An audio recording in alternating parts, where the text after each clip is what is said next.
Very good. So it is 2 minutes past the 3rd hour. The time for the sutta class to begin. Namo tassa bhagavato arahato samma sambuddhassa. Namo tassa bhagavato arahato samma sambuddhassa. Namo tassa bhagavato arahato samma sambuddhassa. Buddhaṃ dhammāṃ saṅghāṃ namasami. So I'm going on with the sutta class which I did last time. We only got halfway through it. That was from the Nidana Samyutta.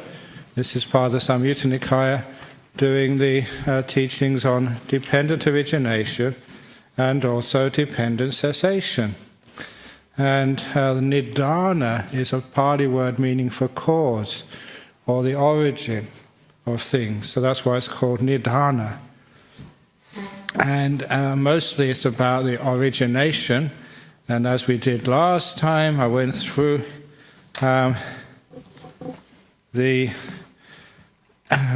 teaching of origination and the definition of all the terms to show what these actually mean.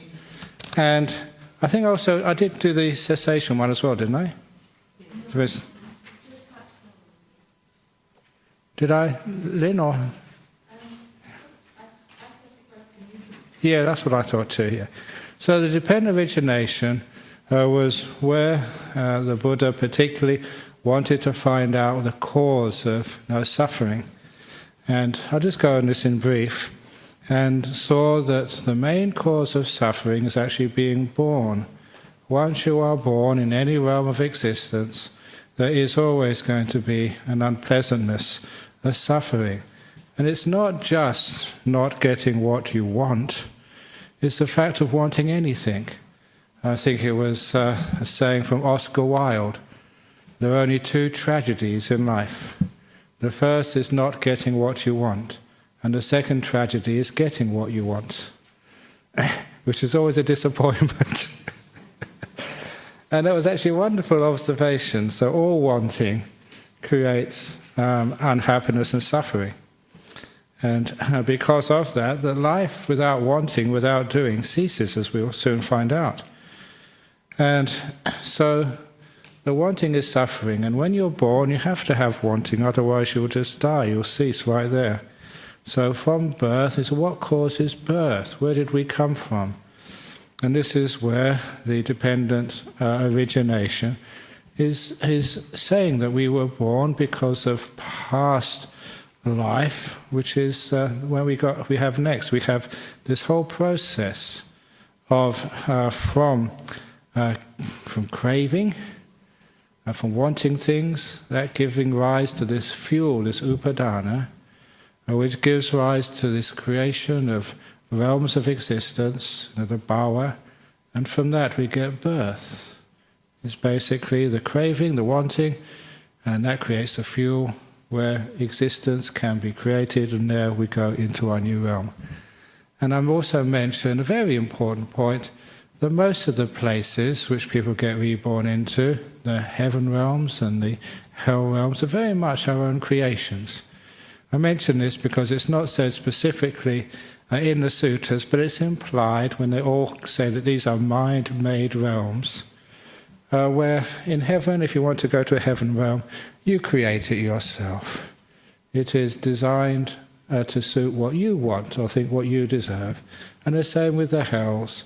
These are created for you, by you, what you think you need to be punished. So there's no one sends you to hell, no one keeps you there. It's actually self-created. It's an important point because it gives you the idea that if you really want to be free of lower realms, even free of heaven, stop creating things, stop wanting. And this whole process of craving, giving rise to the fuel of existence, which gives rise to the creation of these realms, which gives rise to rebirth, is stopped. And then it was just mentioning that, to have craving, you have to have sensory experience.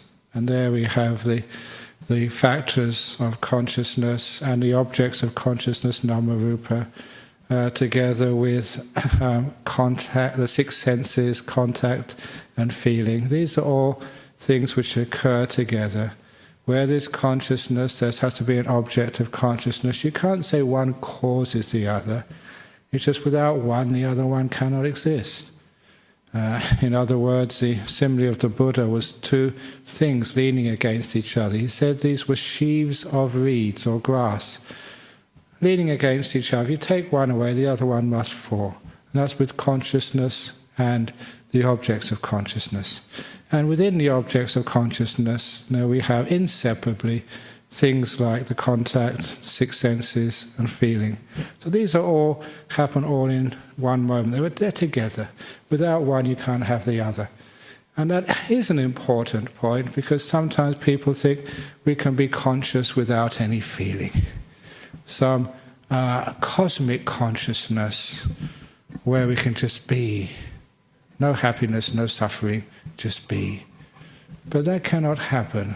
This particular sutta here will actually inform you that if you're conscious, you have to have happiness and suffering. You have to have both of them. You have to have vedana. You have to have perception. You have to have an object of consciousness. You can't just be conscious of nothing. There has to be an object, otherwise consciousness turns off. And if they say, where does the consciousness come from? And this conscious process, and they said is from the sankharas of the previous life, the karma formations. And here again, karma is will. Anything which is intended is karma. So if you do things by accident, you had no intention of doing that. That was not your aim, not your goal. You weren't willing it to happen. Then it's not karmic. If it's a willed intention, that you say pick up a gun, you're just playing with it, and you happen to shoot your wife. That was just an accident. But if you do it on purpose, that's intention, that's karma. So it's the intention is important to be karma. Chedanang karmang vadami, said the Buddha, that Chedana is karma. And that's the sankharas, the actions and doings which create consciousness in your future life. And I also pointed out last week the very close connection between doing things, intending things, and being. And that has been observed by many philosophers, and that's where I made that old joke last week of on the wall. I mentioned this to someone had a lunch last Thursday in Hong Kong with a guy who also went to Cambridge. And I was telling about the graffiti on the walls of Cambridge in my day were very, very good. And on the outside of the philosophy department was the graffiti, to do is to be, which was Descartes, many Descartes. To be is to do, which was Jean-Paul Sartre. He changed it around. Descartes was very early. Jean-Paul Sartre was early last century. And it was summed up by the United States philosopher, very famous, doobie-doobie-doo, Frank Sinatra, which is a nice little joke, which I've told many times here, but it's a good one. And it was actually on the wall of Cambridge University Philosophy Department. Some student had done it with some crayon or something. But it did actually show the connection between doing and being with sankharas and consciousness. Sankharas being the karmic formations and the consciousness, especially in your future life.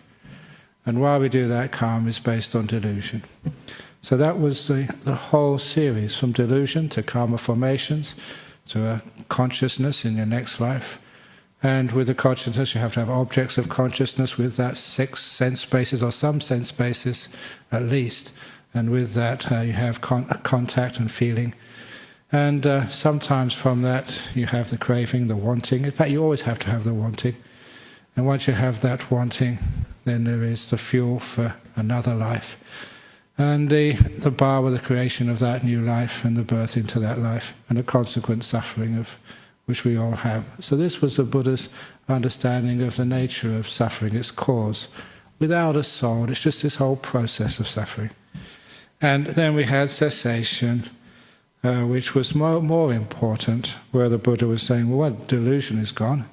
then we don't have any of these karma formations. It's not me or mine, I'm not doing anything anymore. Which means there's no rebirth. When it's not a me doing things, when being is seen through, then there cannot be really a doing. So there cannot be a rebirth. So with the end of the illusion of being, there's the end of doing, the sankharas, which will be the end of a future consciousness in a new life. And obviously with the end of consciousness in a new life, there'll be no objects of consciousness, no sense bases, no contact, no feeling. And with that, there can never be any more craving, there can never be any more fuel or process of rebirth, or birth, or consequent suffering. So there's a beautiful description there. Especially I've focused on this time on the connection between being and doing. And I mention that because it also ties up with a type of meditation I teach here, which is not doing anything, letting go of controlling. And you will see, if you practice that way of meditation, when you let go of controlling, you don't do things, your idea of existence, the essence of your being is being challenged and eroded. The idea of self is being eroded when you let go, when you don't do anything. The more you do, the more of a control freak you are, the more solid becomes your sense of self. When you let go, this sense of self starts to vanish. That's why letting go is both difficult and scary, because your idea of yourself is vanishing. So that comes in as part of dependent origination. Now we go on to this nutriment. So if you can see that in your text there. Thus have I heard, on one occasion the Blessed One was dwelling at Savatthi in Jeta's Grove on Nata Pindika's Park, because there are these four kinds of nutriment for the maintenance of beings that have already come to be, and for the assistance of those about to come to be. Really nice little saying there. This is saying that there's beings here already born, and there is those in the queue waiting to be born. It's a beautiful little saying there, just specifically saying about rebirth. If there is rebirth, there has to be people who are going to come into birth. This is what keeps them going. What are these four kinds of nutriments? There's a nutriment of edible food, gross or subtle. And by gross or subtle, it doesn't mean like McDonald's or bean sprouts. It means just the gross food, anything which you stick down your mouth, and more subtle foods, such as there's a certain type of heavenly being who feed on happiness. That's what keeps them going, just joy. And you can actually see that even human beings, that sometimes you don't need to eat so much if you've got so much happiness in this world. So that's the first type of nutriment, which is the obvious one. The second type is contact. This is sensory experience, sensory contact. And the third is volition. You are because you want to be. And the fourth is consciousness itself.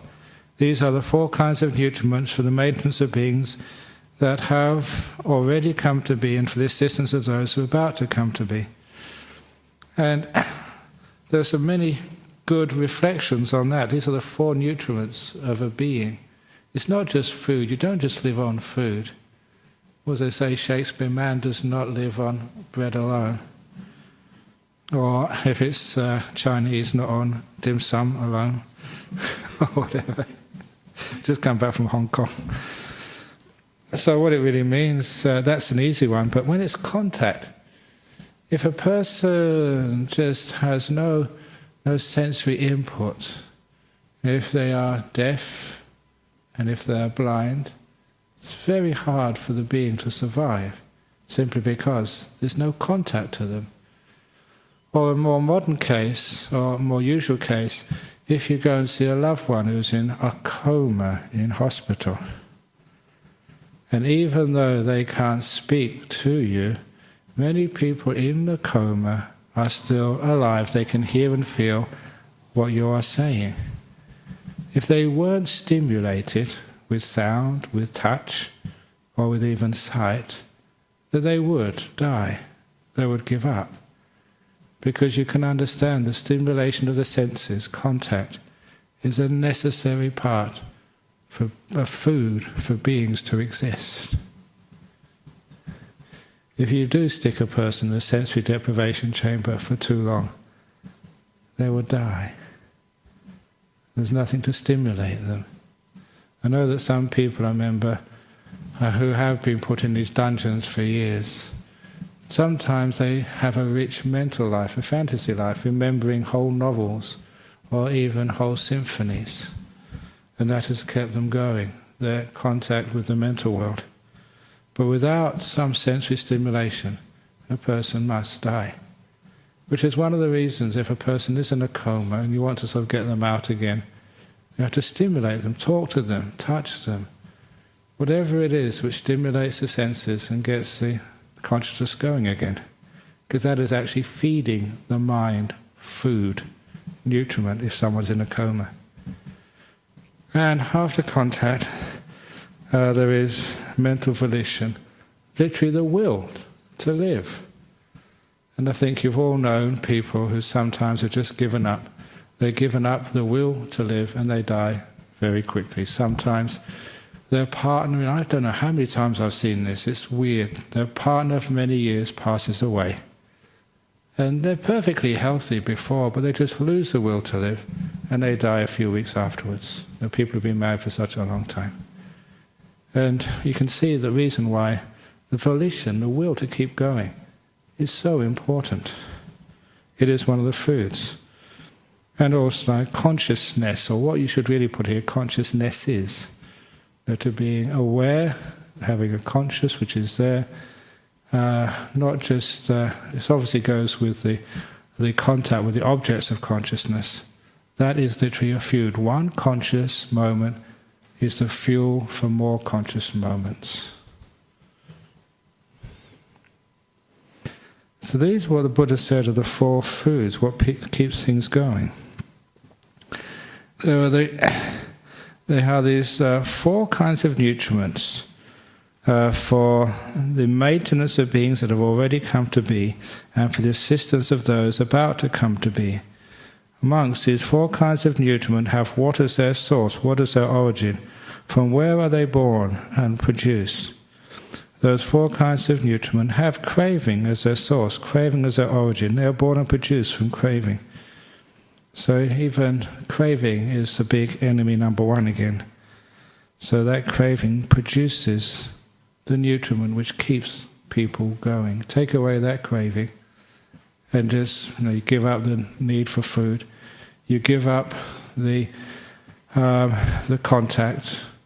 Sometimes people cut themselves off in apartments and literally wither away, no sensory impingement. And there's no sort of will to live. And even they're conscious, sleeping all day or just dulling out in drugs, the consciousness loses its force. So literally they're having no food to keep their life force going. And it's craving, wanting them, is the cause of those things happening. And then it goes, what is craving as its source, as its origin? And then we come to the ordinary part of dependent origination. Craving has feeling, and feeling has contact. Contact has six sense bases. Six sense bases have this objects of consciousness, the name and form. Name and form has consciousness. Consciousness has the volitional formations as its source, and volitional formations has ignorance or delusion as a source. Thus, monks with delusion as condition, volitional formations come to be. Volitional formation causes new consciousness, and so on. Such is this whole mass of suffering. But with the remainless fading away, cessation of delusion, comes cessation of volitional formations, and so on.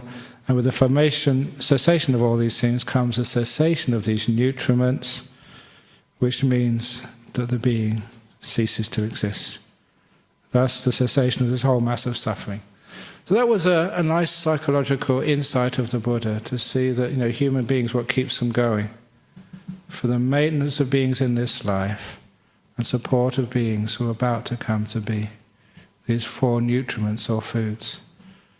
Not just physical food, but just contact, experience, the craving, the will, and just consciousness itself being the food for the next consciousness. Any questions or comments about that? Okay, Cheng.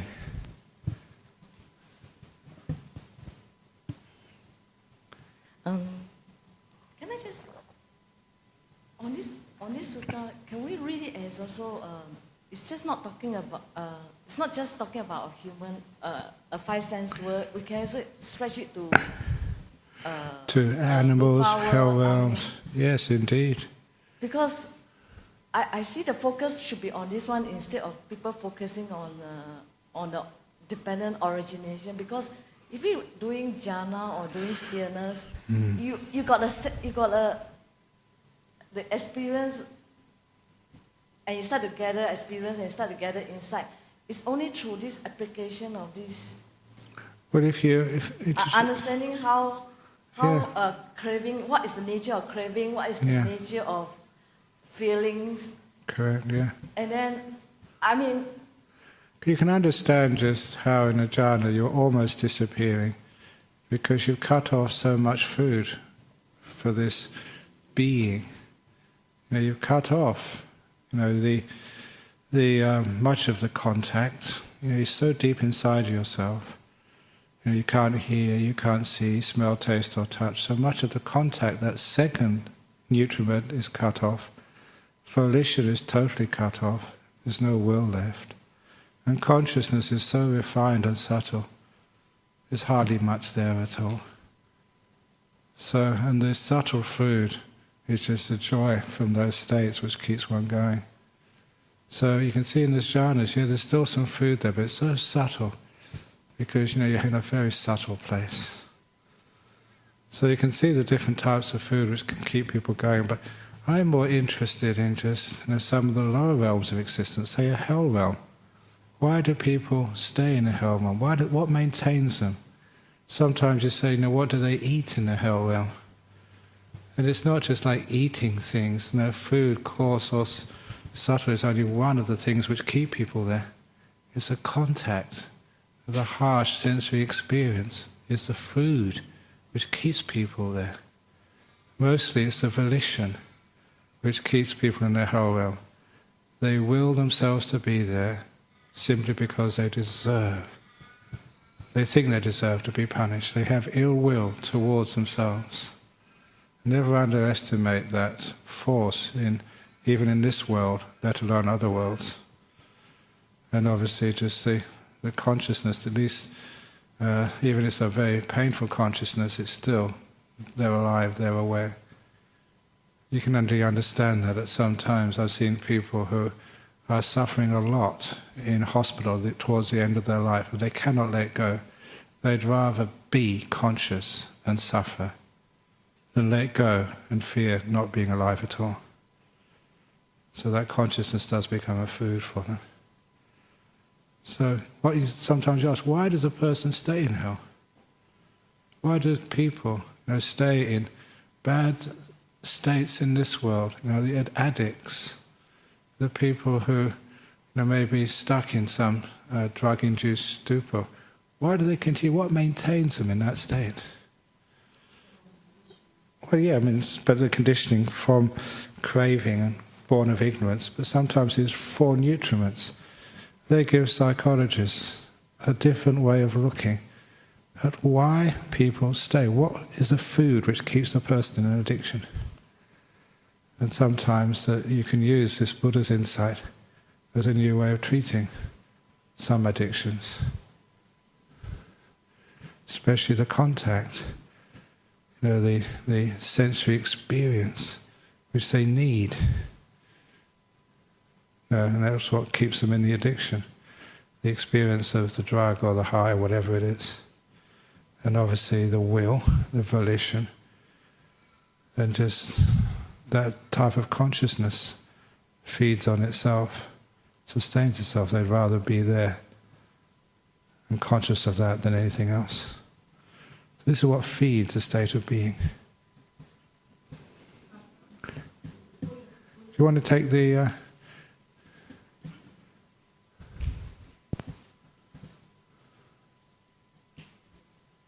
The Buddha's set up a paradox here, hasn't he? Because he's got being on one side, which is just being, and then we've got dependent origination. So when a dependent origination occurs, for the you need to have those four factors. Yeah. So he's accommodating like both views. I think what he's accommodating is that this is a cause and effect process, and so the fuels are produced, but they're also the cause, of more being. Being produces the fuel, and the fuel produces more being. And it's like a cycle of cause and effect, called the existence. So it's not so much a paradox, it's just seeing a whole process and describing existence not as some entity which is fixed, which you can make a snapshot of and say, this is me, this is who I am. There's no such idea of who I am. You are a process, always in flux. You're a flow, not a static thing. So all photographs are still photographs, are very unreal, because a being can't exist without moving. If they did stop moving, they vanish. So it is a photograph, is not reality.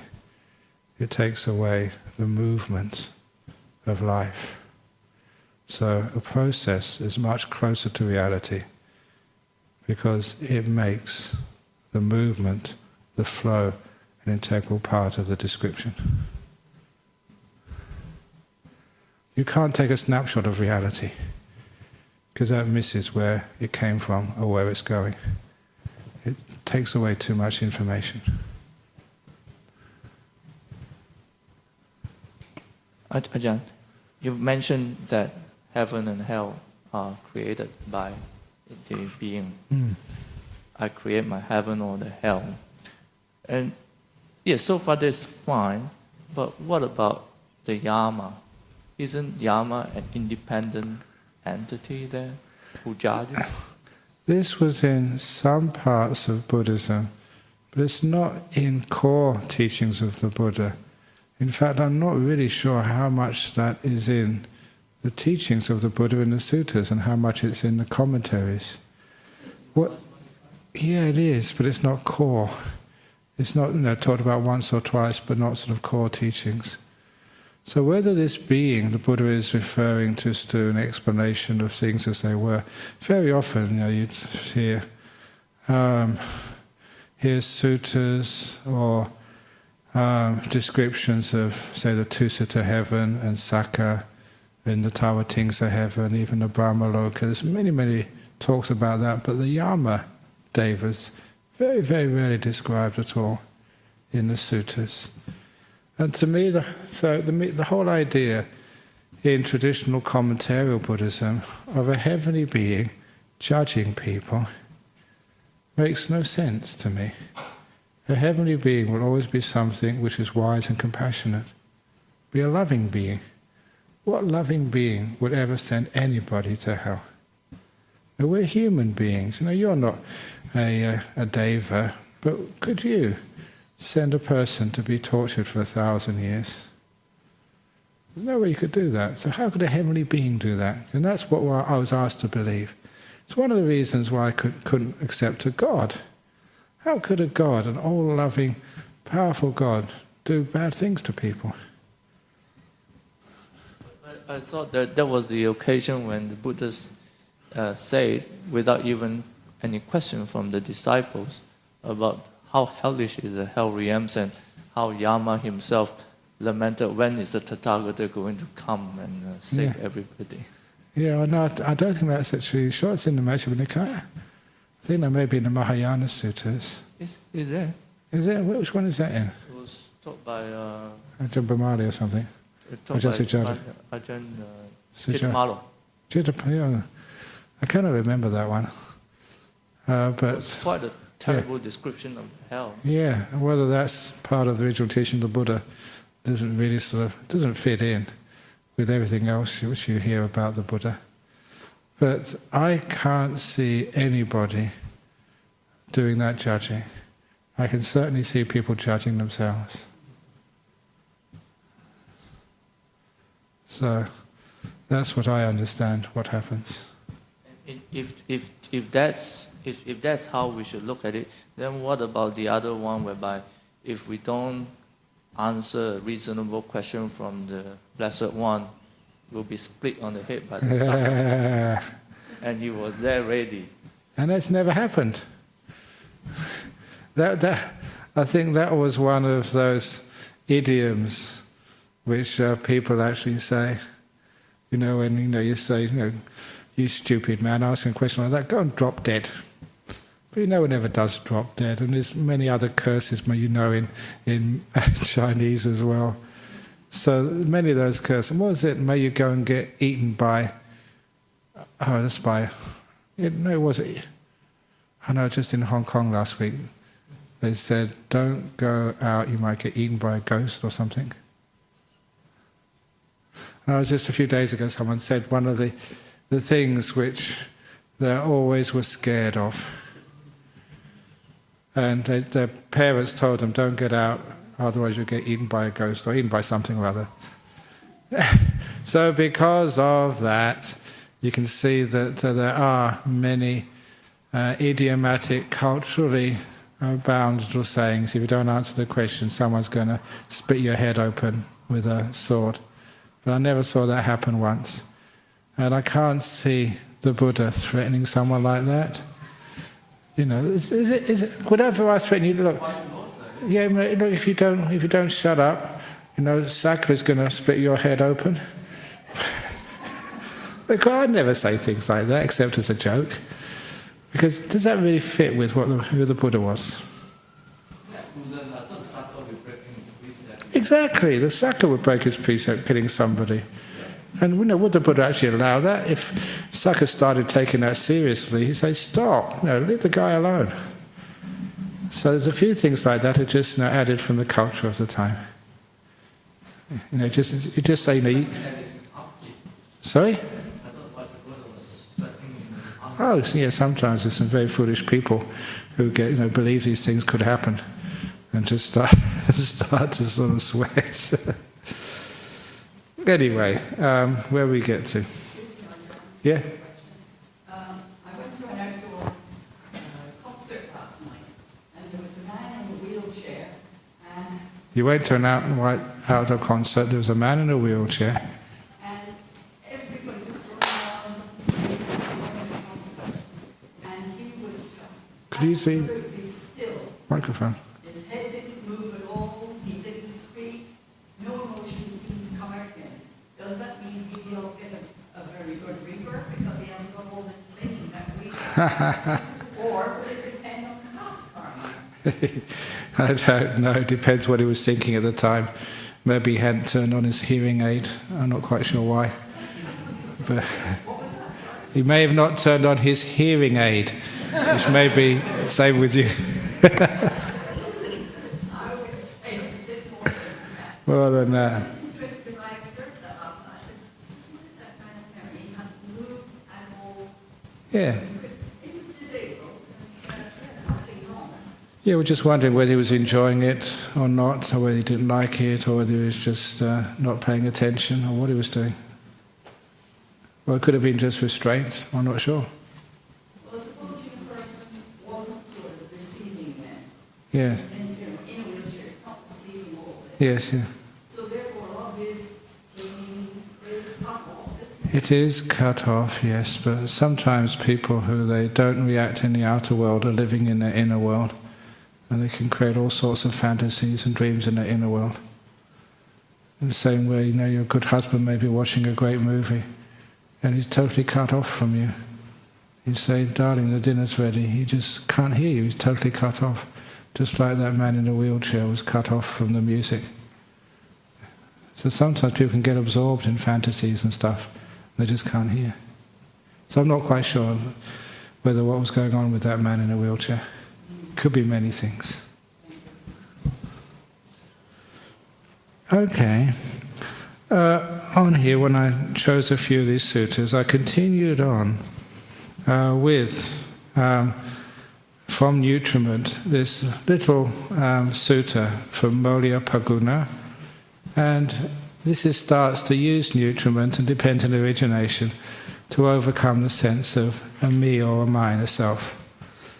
At Savatthi, monks are these 4 kinds of nutriment for the maintenance of beings that have already come to be, and for the assistance of those about to come to be. What for? The nutriment of edible food, gross or subtle. 2nd, contact. 3rd, mental volition. 4th, consciousness. These are the 4 kinds of nutriment for the maintenance of beings that have already come to be, and for the assistance of those about to come to be, as said in the previous sutra. When this was said, the Venerable Moliyaphagguna said to the Blessed One, "Venerable Sir, who consumes the nutriment consciousness?" "Not a valid question," the Blessed One replied. "I do not say one consumes. If I should say one consumes, in that case, yours would be a valid question, Venerable Sir, who consumes. But I do not speak thus. Since I do not speak thus, if one should ask me, Venerable Sir, for what is the nutriment consciousness a condition? In other words, what does it cause? Like a food causes something, a nutriment is a fuel for something.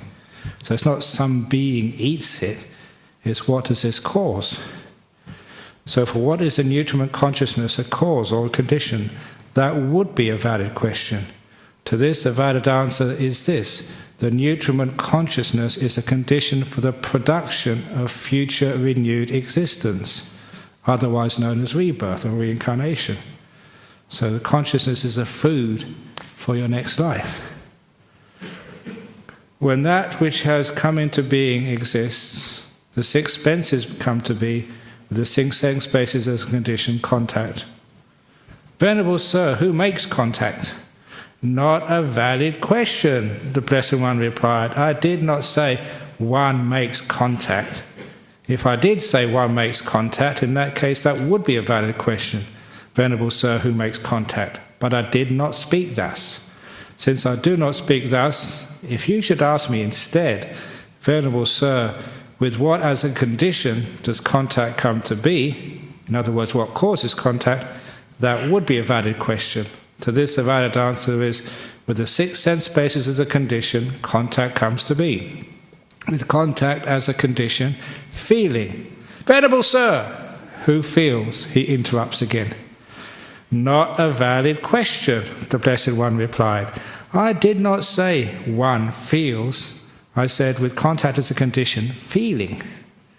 So he never says with contact as a condition one feels, or with feeling as a condition, one craves.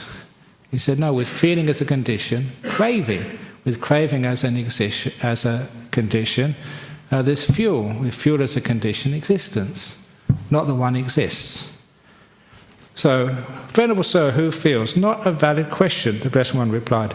I do not say one feels. If I should say one feels, in that case, that would be a valid question. Venerable Sir, who feels? But I did not speak thus. Since I do not speak thus, if one should ask me, Venerable Sir, with what as a condition does feeling come to be? In other words, what causes feeling? That would be a valid question. Oh no, sorry. Venerable Sir, with a condition, with what as a condition does feeling come to be? Actually, it's the other way around. That's a bad translation there. It should be, Venerable Sir, with feeling as a condition, what comes to be? This would be a valid question. Should this, the valid answer is with contact as a condition. Oh no, sorry. They did get it right. I was misreading it. Venerable Sir, who feels? But I do not speak thus. Since I do not speak thus, if one should ask me, Venerable Sir, what causes feeling? With what as a condition does feeling come to be? That would be a valid question. To this, the valid answer is with contact as a condition, feeling comes to be. Contact causes feeling. with feeling as a condition, craving. Venerable Sir, who craves? Not a valid question, the Blessed One replied. I did not say one craves. I said, with feeling as a condition, craving. If I should say one craves, in that case that would be a valid question, Venerable Sir, who craves? But I did not speak that. Since I did not speak that, if one should ask me, Venerable Sir, with what as a condition does craving come to be, that would be a valid question. To this a valid answer, with feeling as the cause, craving comes to be. With craving as a condition, clinging as a condition existence, such is the origin of this whole mass of suffering. But Phagguna, with the remainders fading away in cessation of the 6 bases of contact, comes cessation of contact. With the cessation of contact, cessation of feeling, cessation of craving, cessation of fuel, cessation of existence, cessation of birth, cessation of aging and death, sorrow, lamentation, pain, desperation, despair cease. Such is the cessation of this whole mass of suffering. But who ceases? I did not say that.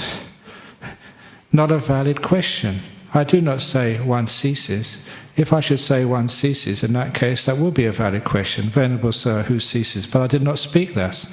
Since I did not speak thus, if one should ask me, Venerable Sir, with what as a condition does ceasing come to be? That would be a valid question. That's not in there. I'm adding that because that's an interesting ending to that sutta. Because some people ask in cessation, but who ceases? Who ends? What's the answer? Not a valid question. So I like that little sutta there because that's so common when people say, well, who feels? Who knows? Who ceases? It's not self. When you understand not self, you understand this is a process. And the Buddha never said that someone contacts, someone feels, someone craves. He says craving, not someone who craves. Feeling, not someone who feels. Consciousness, not someone who is conscious. Volition, but not someone who wills. And this little sutta here points it out very neatly. And I wish the Buddha had actually said that at the end. He said, well, who ceases? Not a valid question. Because that's something which I'm asked all the time. So, can I understand this as what causing me to put effort in my practice? What causes you put in effort in the practice is the illusion of a self. That's why I keep saying effort in the practice goes in the wrong direction. So what is this right effort then? It's the right effort to stop. It's the effort to put on the brakes. The effort to renounce, to let go, to be kind, to be gentle. But what about putting in the hours to sit and focus? Again, even putting in hours. Remember Ajahn Chah, he would call that chicken meditation. Chicken. Because he used to say, if it's putting in the hours, if that's really important, then the chickens in the world who sit on the eggs much longer than any monk sits on a cushion, they should be all enlightened by now. So he said, it's not about time. So it's more about the quality of being able to let go and be. So not doing things. Because you can see striving and doing is making more of these sankharas, karma formations, is creating more being. It's not lessening it. That's one of the obvious, that's why I point to this type of sutta. Too many people strive, put enormous effort, and they get frustrated and angry. I told this in Hong Kong to Mahayana monks over breakfast. Haven't you noticed that all of those Zen masters and Mahayana masters in mainland China, the ones who are very strict and very fierce, the ones who put forth a lot of effort, they're also very angry. And they'll say, yes, yes. And there's a reason for that. It's because the more you put forth effort, the more you're controlling. You control yourself, you control others. The more you let go, the less you control, the more kind you are to yourself and others. Compassion and control are two ends of a spectrum. One leads to more being, a greater sense of existence, and the other one leads to existence fading away. When you don't do anything, being vanishes. To do is to be. This is the great thing, is you sit because you've got nothing else to do. It's like the screensaver on the computer. When nothing else has happened, that's what occurs. And when the screensaver is there after a while, the computer turns off, goes to sleep. Nothing's happening. So your 5 senses, first of all, they turn off. In your 5 sense world, the breath is a screensaver. When everything else vanishes, that's the only thing moving, it's just the breath. So your screensaver is the breath, and when that turns off, you got things like nimittas. That's why in some of these screensavers, there's these incredible, beautiful images on the screen, when it's about to turn off. Let's just have that on our computer. And well, that's like nimittas, the things that turn off, this is the only last thing left, and soon that disappears, and everything gets perfectly still. So this is, you don't get these screensavers by doing something. It's when the computer stops, when you stop clicking the mouse. So right effort is keeping your hand off the mouse. This is good, but there's some problem here. Very good. I thought that I need to get up when the time is up, to get up, Yeah. straight away and sit. Yeah, but what happens is, after a while it's not your choice. I don't get up, I don't go down. And I'm not trying to be clever. It's just, you've got nothing else to do. So you stop, and you're still.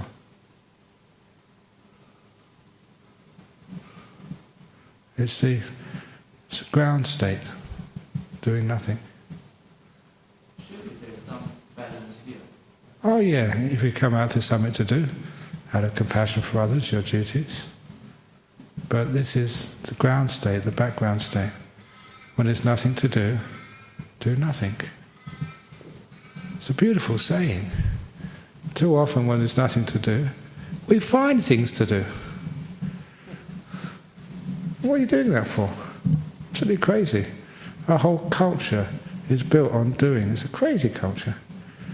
We do so much. How about learning how to do nothing? The hardest thing you'll ever do in your life is sit down and do absolutely nothing. Not even think about doing nothing. But I must admit, sometimes I'm struggling to sleep more and to get up and sit. Sleeping is doing something. But just sitting there, totally free of any will to do. It's very hard. Even in sleep you're doing something, dreaming, willing this, worrying about that. To do is to be. And when you don't do anything, where's your being gone? That's why I think Nietzsche said that God is dead. I think one of the reasons was because he wasn't doing anything. Started off the universe but wasn't interfering enough, so he wasn't doing anything. He becomes irrelevant. Even God, to have relevance, has to every now and again interfere with the world, do a miracle. Otherwise, he's not doing anything. Therefore, it doesn't exist. To do is to be. So when you stop doing things, or the least you do, the more you disappear. Yes, go on, Cheng.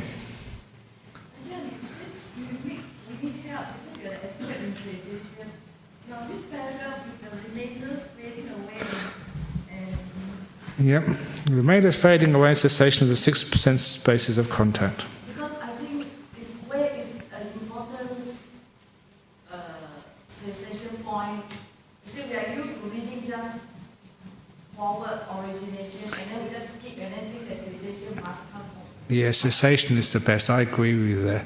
That's why, I totally agree. Everyone talks about dependent origination, but the juicy part is dependent cessation. Because this part is very important. Exactly. Six base of contact is very important. Because we are human, we got a 6 sense base, and that's where the leg rest, then we can do nothing, no jhana. Yeah, and then get enlightened. So, but then it's been skipped in all the dependent. Yeah, but and you got a good point here, because at this they usually say remainderless fading away and cessation of delusion, and they skip that on all the other sense base, on all the other factors of the. This is where we start. This is our starting point. We are always deluded. We will be deluded. Exactly, but I'm deluding you. This is the starting point that Yeah. if you want to read and want to understand something. I mean, when I read Dhamma, Yeah. I read to stimulate my. Good. So this should be the focus of our attention. Good, yeah. But one of the points which you've focused my mind on is that here, I think one of the only places, it uses remainderless fading away and cessation, not just of delusion, but of the 6 sense bases. In other words, remainderless, nothing left.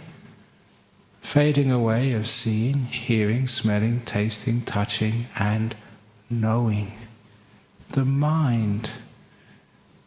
Remainderless fading away and cessation of the mind.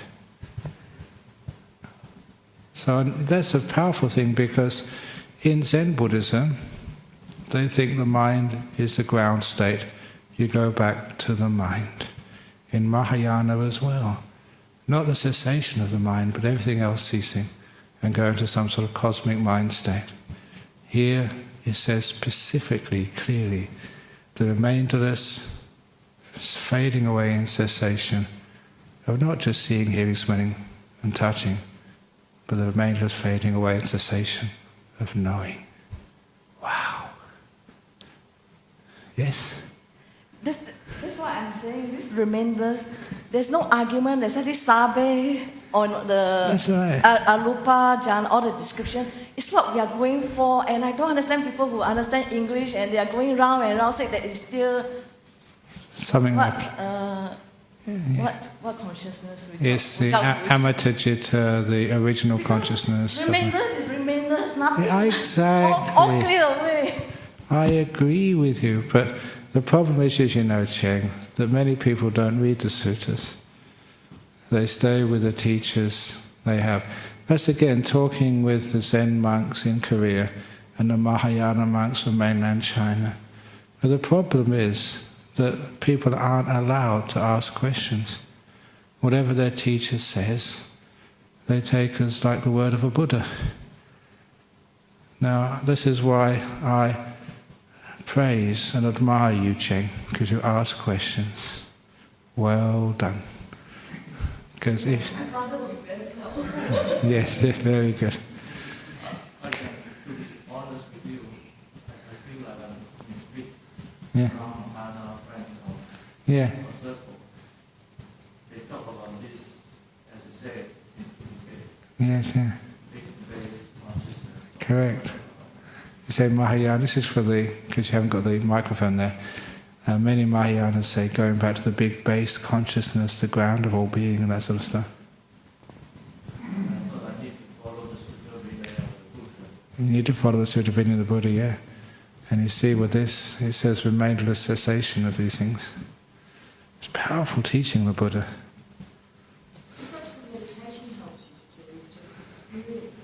The experience from remainderless cessation of many things in meditation, and peacefulness and bliss. The more you disappear, and this is the path of the jhanas, the more you disappear, the more you realize there's nothing there. Yes, Chair. We don't even have to aim for jhana. If we just understand the concept of fading away, when your thinking fade away, you don't You will. start thinking, you're really going to You, take a breath maybe, and you just no doing. you're not doing is you don't, and you go to the jhanas as well, you can't help it. Okay, remainers thinking that's another argument of where you stop, but it's just these two words, if you got it right, it's just... Indeed, it's brilliant. The Buddha was, you know that sometimes we chant the virtues of the Buddha, Dhamma and the Sangha. When we do the Dhamma, we go suwakato bhagavata Dhammo, which means well expounded is the teachings of the Buddha. And what we mean by well expounded, he put it in ways that it's very hard to get around remainderless cessation and fading away. Or remainderless fading away and cessation. That's so beautifully put. You can't have any what they call wiggle room to have a sort of a something left for me. And that's why I like that it is suwakato. It's beautiful. It's really well put in such a way that people can't sort of get wrong teachings in. That's why we do these sutta classes, so people can actually read it. My goodness, and it's here. That's in the Samyutta Nikaya, the 12th Samyutta, Nidanavagga Samyutta, and that was sutta number 12. Okay, let's carry on with a little thing. There's the two ways, and I put this in again because it shows the importance of the cessation. At Savatthi, bhikkhus, I will teach you the wrong way and the right way. You know, sometimes we always want to have the right way of Buddhism and avoid the wrong way of Buddhism. Yes, Venerable Sir, those monks replied, the Blessed One said this, and what bhikkhus is the wrong way? With delusion as condition, volitional formations come to be. With volitional formations and conditions, consciousness, and all the way to the origin of this whole mass of suffering. This bhikkhus is called the wrong way. So, like dependent origination is the wrong way, creating more rebirth. So what is the right way? With the remainderless fading away and cessation of delusion comes cessation of volitional formation, cessation of volitional formation, cessation of consciousness, cessation of consciousness, the cessation of name and form, cessation of name and form, cessation of the six sense bases, cessation of six sense bases, cessation of contact, cessation of contact, cessation of feeling, cessation of feeling, cessation of craving, cessation of craving, cessation of the fuel, cessation of the fuel, cessation of existence, cessation of existence, cessation of birth, the remainderless fading away and cessation of old age, sickness and death and this whole mass of suffering. I just added those things in there. Such is the cessation of this whole mass of suffering. This, monks, is called the right way. Very beautiful. So what is right Buddhism? It's not Mahayana or Theravada or Ajahn Brahm's Buddhism or Tibetan Buddhism. I like quoting this. What is the right Buddhism? Right Buddhism is with the remainderless fading away and cessation of delusion, is this fading away of the mental formations. It's a beautiful little say. If you say, well, what is real Buddhism? You can just quote this. Dependent cessation. Very beautiful. Any questions on that? Okay, now we go into a famous sutta, Kaccanagotta Sutta. And this, if anyone is a scholar of Buddhism, this started the Majjhimaka of the Mahayana schools. Nagarjuna, who was a famous scholar, looked at this and he realized the way that Mahayana was going at the time was missing a point. They were all arguing about existence or non-existence, the nature of a self, whether there is anything there after the enlightenment of a being die, and when they die, all that sort of argument which goes on today. And he looked at this and realized this is such a powerful and beautiful teaching. And the whole school of Mahayana came from this sutta, Kaccanagotta Sutta. And it was called the Middle Way vehicle. So it's a beautiful sutta. At Savatthi, the Venerable Kaccanagotta approached the Blessed One, paid homage to him, sat down to one side and said to him, Venerable Sir, it is said right view.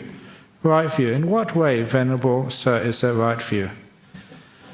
This world, Kaccana, for the most part depends upon a duality. So remember in Mahayana we get duality teachings. This was the original answer to duality, the real non-duality. Not quite what people think. This world, Kaccana, for the most part, depend upon the duality, upon the notion of existence and the notion of non-existence.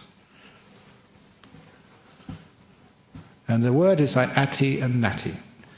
Now to understand what he really means by existence and non-existence, you can actually find out by his argument to say that both are wrong. But for one who sees the origin of the world as it really is with correct wisdom, there is no notion of non-existence in regard to the world. And for one who sees cessation of the world as it reality is with correct wisdom, there's no notion of existence in regard to the world. Now what does it mean by the origin of the world? Remember, this is part of the Nidana Samyutta. Just come on with origin. The origin of the world is with delusion as a condition. We have the volitional formations. With volitional formations we have consciousness. We have consciousness, name and form, and then six sense bases, contact, feeling.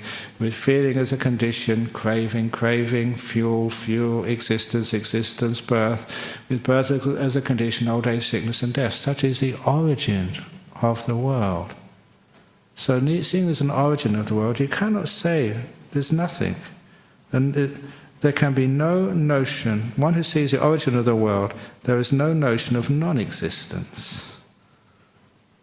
For one who sees the cessation of the world, with the cessation of delusion, there's a cessation of all this stuff.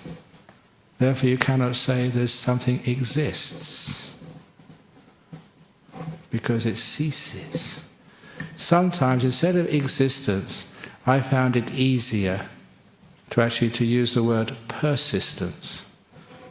Because there's an origin, you can't say there's nothing. Because there's cessation, you can't see that things persist. And any of you who remember your mathematics at high school, it is similar to the mathematical concept of a point. A point exists, but it has no dimension. So because it has no size, in that sense, you think it doesn't exist, but it's there. So it's in between existing and non-existing. In the sense it doesn't have any length. But it's not nothing, it's a point. Now that's just one little simile which I came up with when I was first read this. But you can't say something exists because it ceases. It doesn't last very long, it just pop and it's gone again. You can't say it doesn't exist because you can experience it. Now this is a fascinating thing because sometimes people argue, yes, I am because I'm here. Something is here. You can't say there's nothing. But then you can't say there's something either because it's always changing. Every moment, I really mean every moment, every microsecond, every 10 to the minus 36 seconds in quantum theory, it's just changing. Total flux. Nothing persists. So it's the total flux, therefore you can say it doesn't persist at all, it doesn't exist. It half comes into existence, but before it is actually born, it dies. It's pregnant, but then it never gets born. So you can't say it exists, you can't say it doesn't exist. It's in between. The world Kaccana is for the most part shackled by the engagement, clinging and adherence to views. But this one with right view does not become engaged and cling through that engagement and clinging, mental standpoint, adhering, underlying intensity. It doesn't take a stand about myself. It doesn't say there is a self. It doesn't say there's nothing.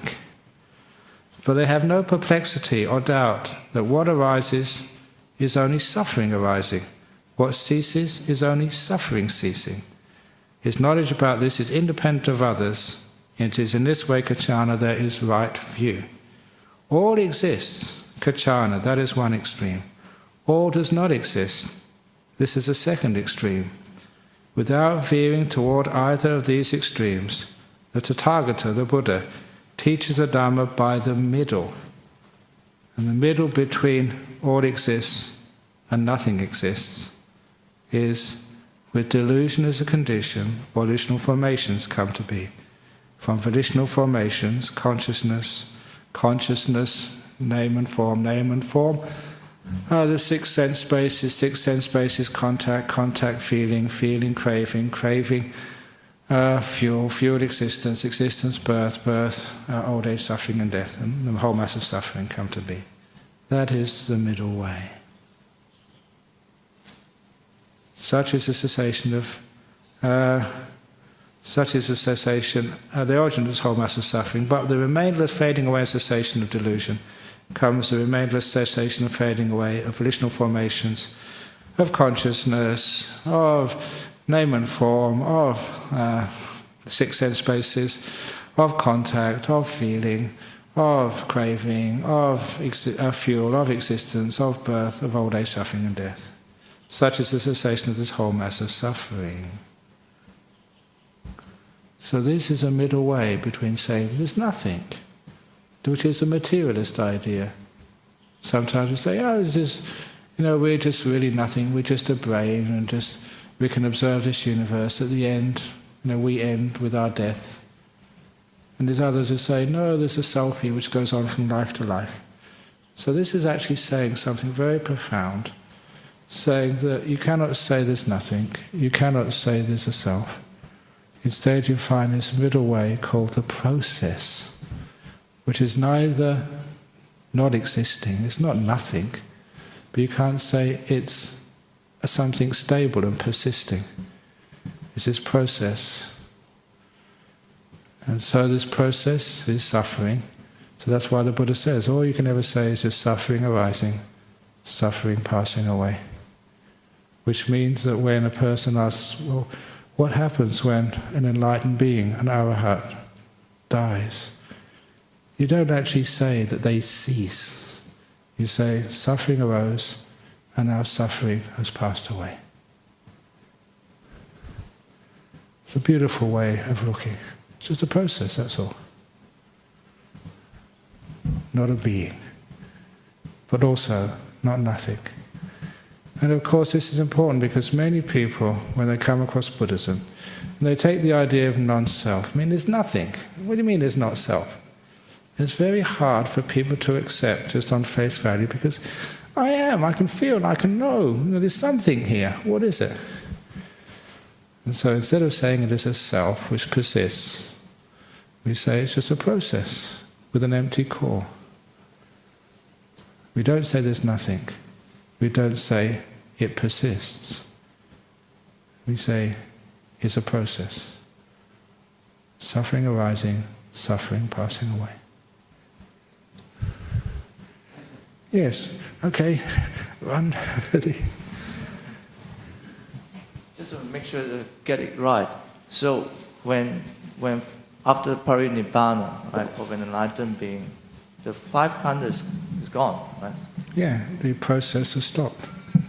But that's clearly gone, right? And there's no more suffering has ceased. And no more existence in any subtle way or exactly, yes. reappearance. Of course, all there was suffering, or suffering and impermanent, non-self has stopped.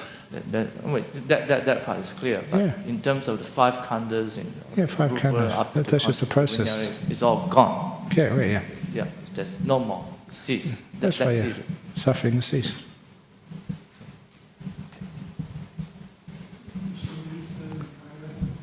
This is all Samyutta Nikaya, all Nidana Samyutta. And this is a very, very famous sutta.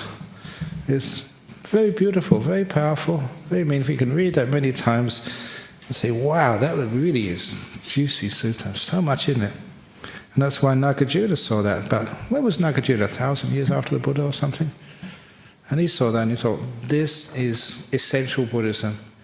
And it cuts away all the bullshit of all these philosophers.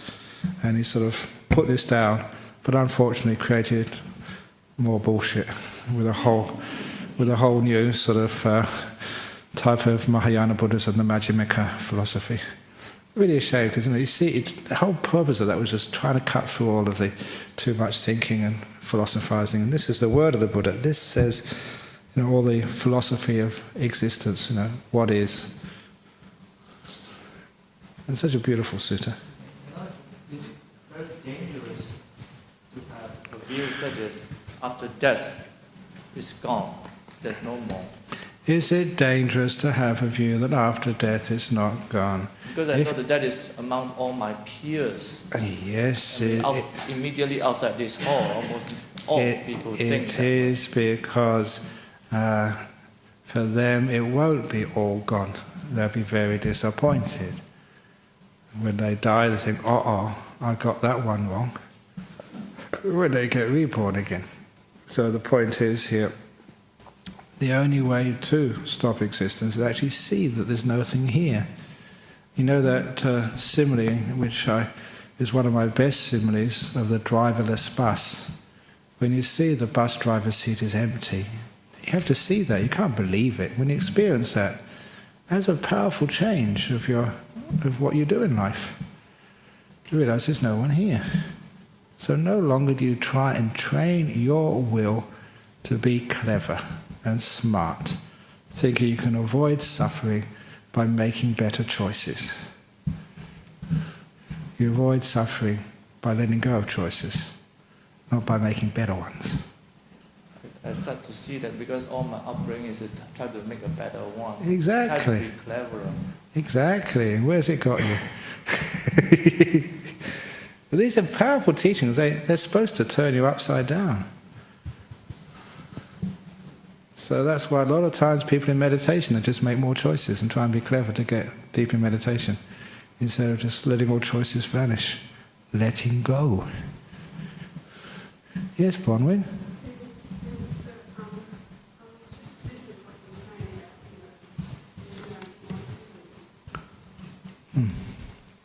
Yes.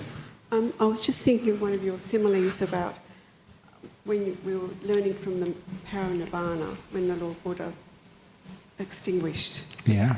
I like that description because I can understand that, the description of no more self-existing. There's a life going out and not existing, so there's no more existence. Is that a good understanding of it, what you're trying to explain?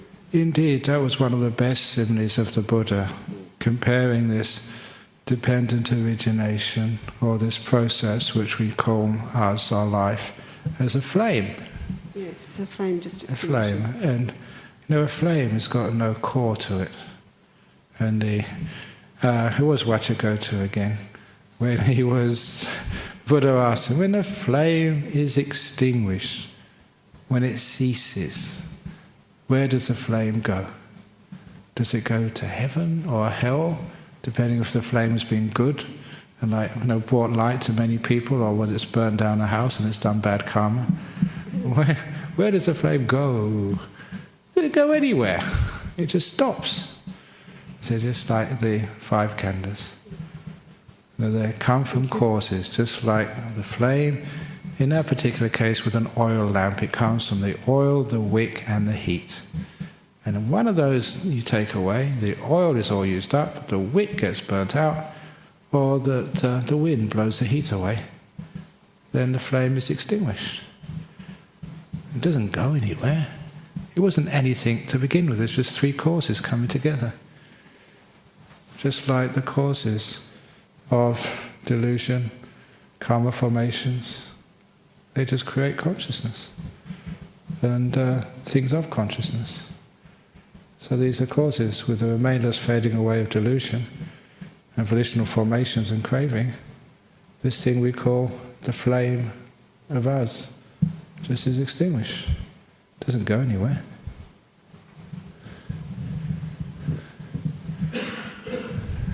Yes? I'm not going to the philosophy Yeah. side. I just want to find out whether I understand for myself. When we say one who see the origin of the world as it really is with correct wisdom, Yeah. and see this, and the rest of it. Yeah. We can actually, to say that we have confirmed faith in the teaching, is actually we can see when you are in jhana, you see the cessation. Eventually, through a lot of practice, you see the cessation of the 5 sense worlds. Good. And this is what, for a starter, this is what we are aiming for, and this is what gets us going to Indeed. understand what is cessation about. It's not just talking about nothing here, there, everywhere. It's talking about cessation of the five sense world. If you got it, witness it and experience it, if you have practiced metta, method or whatever, for Brahma, you are purely there doing it. You are not gone, the heart is there. Yeah, indeed. This is where another part of the sutras, the Buddha said many, many times, that the cause of seeing things as they truly are, the cause of overturning delusion, seeing things as they truly are, is samadhi, jhana. Samadhi pachaya yata bhutayana dasana. From the stillness of the mind, the supreme stillness of jhanas, that's where you see things as they truly are. So that's where delusion is overcome. And from the cessation of delusion, the cessation of the karma formations and the whole mass of suffering starts to end. Just finish. This is just for my understanding. You know, the first part is about the world. Of course, we have five sense world. But what the world means here means the world of old age, suffering and death and birth. This specifically refers to dependent origination. But then the three, if we go to the three cravings, the three kind of states of existence, we have to see them. I mean, we don't. Yeah, that's extra. We at least see the five sense world gone. Yes. And then we come back. I mean, when we are alive, we come back. We witness it in the mind. The mind is witnessing it. This is where then we say that we are seeing. That's how you need to witness it, that experience. And it can be done instead of just talking and going around. You can't do it by just talking. You need to do Eightfold Path, which includes samadhi. And that is the proximate cause. You can't have that degree of samadhi without all the other factors, such as your precepts and stuff, and mindfulness. But when you get into that samadhi, that stillness, that is the cause for seeing things as they truly are, said the Buddha time and time again. Seeing things as they truly are is the opposite of delusion. So it's very easy to see that from samadhi, based on your sila and all the other factors of the Eightfold Path, you see things as they truly are, and there it leads to cessation. And we can actually, coming on to that, when the next sutta sees the thing called nibbida. Can I ask one more? Yes, yeah. This is, I think it's an English, I really not good in English, but just to make sure I read it correctly. After this word, then this word, for the most part, is shaped by engagement. The end sentence, it is in this way, Kaccanagotta, that is the right view. Yes, yes. The way I see it, if you put it at the last sentence on the paragraph, it's not very exact, because to get the right view for this sutta, you need to see the word and to drop the cell of. That's right. I think that sentence is crucially should be, by putting it this way, it's not inclusive of seeing the two part, and that's where a lot of argument come in. You've got to see the two part to get the right view for this sutta. Yeah, I see what you mean. But sometimes... My English is not good, but I can sense I see what you mean there. That sometimes because a sutta only focuses on one part of the practice, and all the times in all these suttas, things like Eightfold Path are assumed as basic teachings of the Buddha. So you can't just get this right view just by believing or saying that this makes sense. That this is part of gaining a right view, is actually hearing these things. And the other part is actually meditating. The two parts, the causes of right view in the Mahavedala Sutta, the Majjhima, is Paratagosa, the words of another. So hearing this, that's part A of getting a right view. And the other one is Yoniso Manasikara, work of the mind which goes inside to the source, which is the jhanas. So the jhanas and the words of another, the two causes for getting the right view. Here they're just getting the words of another, focusing on that. The actual practice is assumed, but it's not said specifically. So you make a good point there again. It's not just by reading this and believing it. You have to have the practice and experience as well. This active, respectful, Yeah, getting into the ear, it's important. Essential. condition the subsequent self-transformation. It helps, but it's not enough. So it's important, essential, necessary but not sufficient. And the other part is the practice. So you listen to things like this, and you practice the meditation, and when those two get together, then you're going to see. I always call this is the map, and the meditation is the flashlight. If you have the map and the flashlight, you can find the hidden treasure. But you have a flashlight with no map, a map with no flashlight, you can't find anything. I'll go to the last sutta now, because it's getting late. A speaker on the Dhamma. At Savatthi, then a certain monk approached the Blessed One, paid homage to him, sat down to one side and said to him, Venerable Sir, it is said a speaker on the Dhamma. A speaker on the Dhamma. In what way, Venerable Sir, is one a speaker of the Dhamma? So this is a test for anybody who sits up here and gives you a Dhamma talk. Now, are they really a speaker of the Dhamma or not? Bhikkhu, if one teaches the Dhamma for the purpose of revulsion towards aging and death, for its fading away and cessation, one is fit to be called a bhikkhu as a speaker of Dhamma. If one is practicing for the purpose of revulsion towards aging and death, for its fading away and cessation, one is fit to be called a bhikkhu who is practicing in accordance with the Dhamma. If through revulsion towards aging and death, through its fading away and cessation, one is liberated by non-clinging, one is fit to be called a monk who has attained Nibbana in this very life. So one is speaking. If they are talking about this, if they're practicing towards this, they are a practicer of Dhamma. If they have reached it, then they're one who's attained Nibbana. If one teaches the Dhamma for the purpose of revulsion towards birth, revulsion towards ignorance, revulsion towards... for the purpose of revulsion towards all these other things, I'm just going to stop at the vijnana, the consciousness. Bhikkhu, if one teaches the Dhamma for the purpose of revulsion towards vijnana, consciousness, for the purpose, then they're called a teacher of the Dhamma. If they're teaching the Dhamma, practicing the Dhamma for the purpose of revulsion towards consciousness, for its fading away and cessation, one is fit to be called one who is practicing the Dhamma.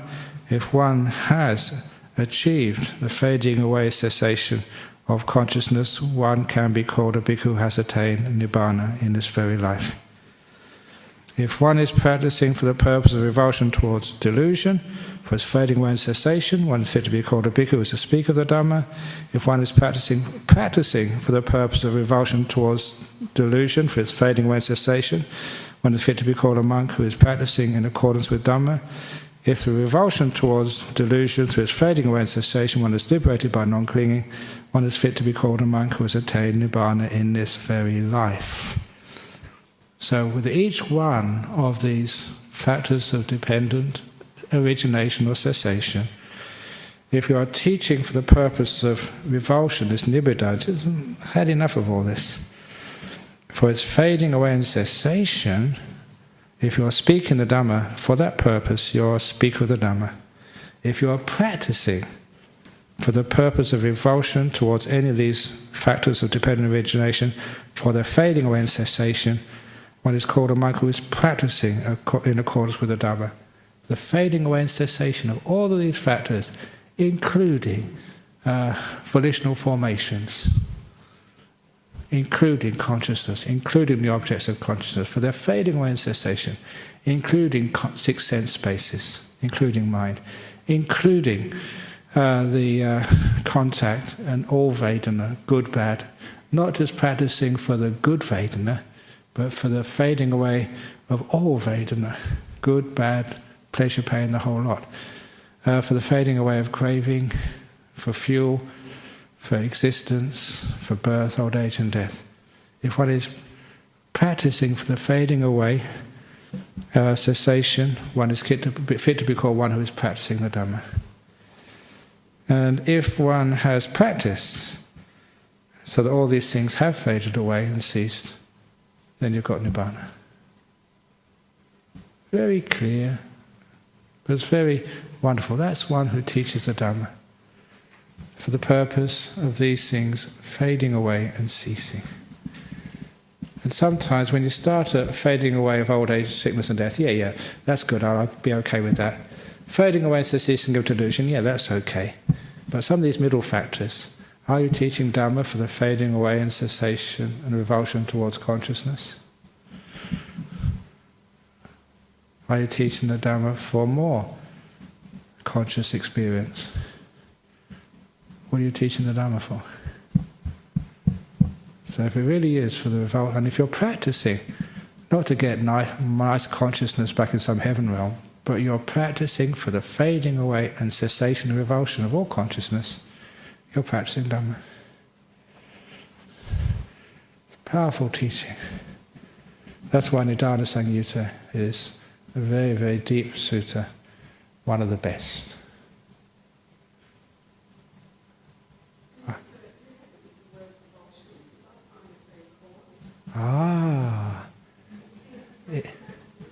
Indeed, that's why it took me such a long time to get Bhikkhu Bodhi, thanks to the help of monks like Ajahn Brahm, to include that as the most accurate translation of that term. Revulsion is exactly the word needed. No.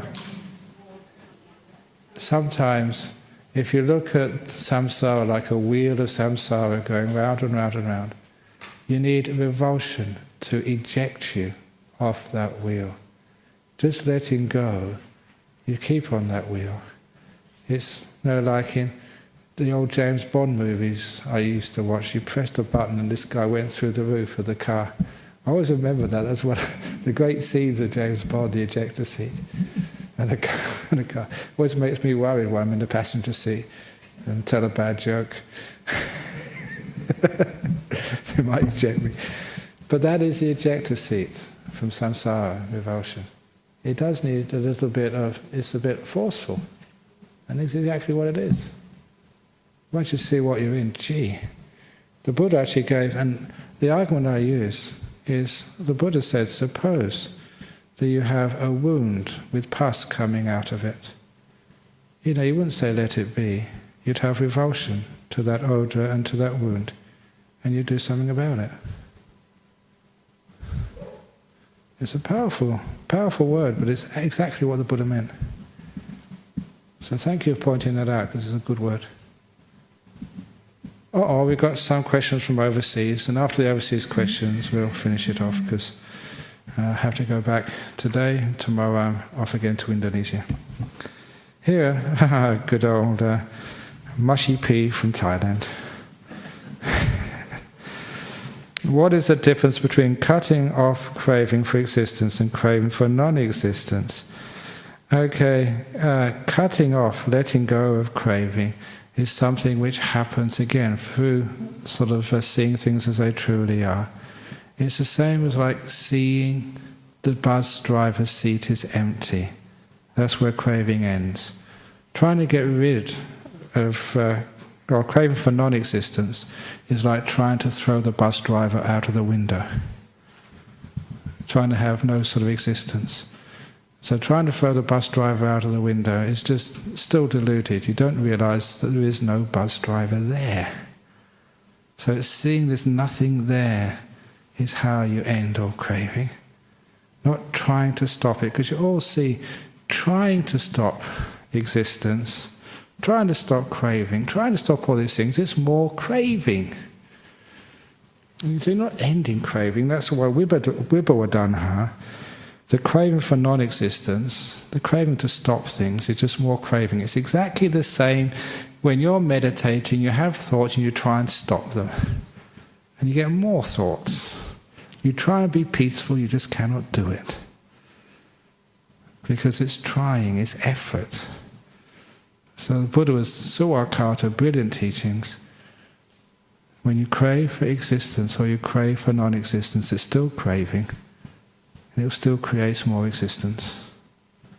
That's not the way to end samsara. You let go of all craving.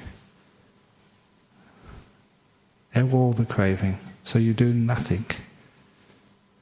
When you do nothing, being finishes.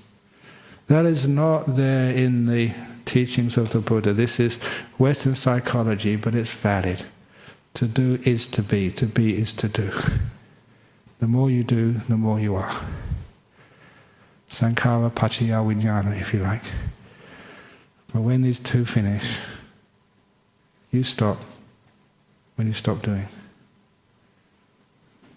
And from Romania, Nelu, Ajahn, I cannot understand how is that a human playing with a gun kills or cripples another human being, makes no karma. Is it the victim's bad karma that she is being hurt? I cannot understand this attitude of Buddhism towards the victim. Okay, I mean this is some of the accidents which can happen in this world. The beings, say, know two kids playing together, and they find their father's gun or something, and they just play. And it happens. That's why in most countries all such dangerous weapons have to be put under lock and key. So kids don't play with these things, they're dangerous stuff. But if that has happened, and a child, they never meant, they were just playing, they never meant to sort of do anything to harm their brother or their sister or whatever, and the gun goes off, and there's a tragedy. To be karmic, you have to have the intention that you meant to do that. That was your goal, basically premeditated, even for a second. If it's not premeditated, it is not karmic, powerful. Whether you believe it or not, that's the way that karma works. Obviously, doesn't mean you don't have any sympathy, or compassion for the person who's been injured or even killed. But certainly you don't have any idea of punishing the person who foolishly played around. So obviously, you tried also have strategies so that can never happen again. So you don't say, oh, it's just not karma. No, there's still an obligation to make the place more safe so it doesn't happen again, but you don't punish. In other words, there's no karmic penalty for the person who had no intention. And lastly, from Slovakia, why is Buddhism in general so difficult to understand and internalize? Because it is profound. It's only difficult to understand because it goes against the grain of all you have been taught and believed. We have so many preconceptions which we have grown up within this world. Basically because we've been born in delusion, lived all our life in delusion, it is hard to understand. But there is something about it which has a ring of truth to it. Even if it's hard to understand, this sounds good. And it will continue to be hard to understand unless you start practicing it.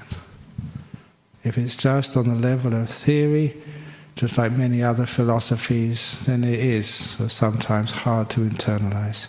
But once you start meditating and do meditation simply, sitting down, letting go, doing nothing, and becoming more and more still, just like I said yesterday afternoon, the still mountain lake with not a wave on the surface, not even a ripple, perfectly reflects the truth of the heaven above it and the world around it. You get a perfect image in a perfectly still lake. One ripple distorts the image. One thought, one movement of the mind, and you don't see a perfect reflection of the Dhamma. So this is why we meditate. We practice stillness. And then Buddhism is so easy to understand. And it internalizes itself. It's only difficult if one doesn't meditate. So there we go. Thank you from Slovakia, Romania and Thailand, and also from here in Perth. So we can now pay respects to the Buddha, Dhamma and the Sangha, and then we can go off and do whatever we need to do next.